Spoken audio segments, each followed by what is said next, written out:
정부가 반도체와 AI 그리고 빅데이터 인재 발굴을 위해 대학원 정원 규제를 풀기로 했습니다. 또 드론을 이용한 택배 서비스도 허용해줬는데 성장의 걸림돌이 되었던 규제들이 하나둘 해소되면서 업계의 기대감이 커지고 있습니다. 전민정 기자입니다.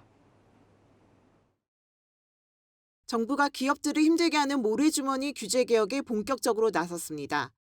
첨단 산업교육, 전기차, 드론 바이오 헬스케어 분야에서 신산업 투자에 걸림돌이 되어온 33건의 규제를 푼 겁니다. 이번 규제 개선 방안은 신산업 현장에서 기업들이 직면하고 있는 불합리한 규제 애로를 신속히 개선하기 위해 마련하였습니다.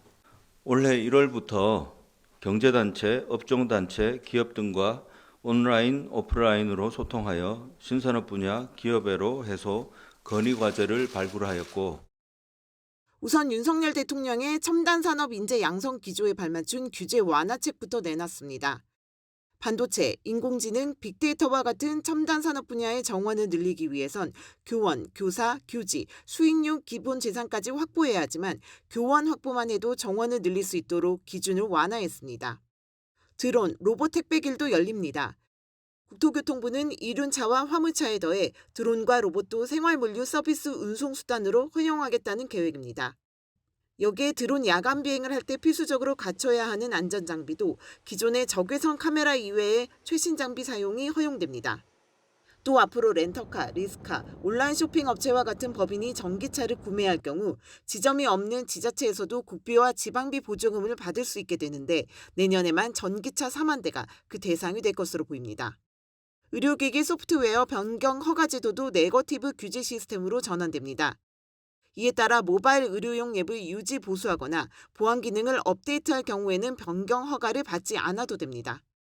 오늘 윤석열 대통령과 한덕수 국무총리 간의 첫 주례 회동을 통해 규제 혁신 전략회의를 빠른 시일 내에 가동하고 규제 심판 제도도 도입하기로 하면서 새 정부의 규제 혁신에는 더욱 속도가 붙을 전망.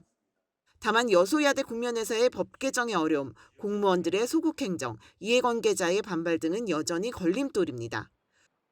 규제를 한번 완화해줄만 하겠다라고 판단을 하더라도 문제가 발생하면 책임을 뒤집어 써야 되기 때문에 추진 안 되는 경우가 이제 많이 있거든요. 그런 점에서 과제를 추진했던 공무원이 사후 책임을 지는 방식은 적절하지 않다. 당시에 문제가 없었다면 그냥 그 책임을 무조건 면제해주고 부처가 이제 전체적으로 일정 부분 책임을 져야 되겠죠. 정부는 국회 여소야대 지형이지만 규제 개선 노력이 기업 현장에서 빠르게 체감될 수 있도록 법령과 고시 개정을 통한 규제 완화를 우선 추진한다는 계획입니다. 한국경제TV 전민정입니다.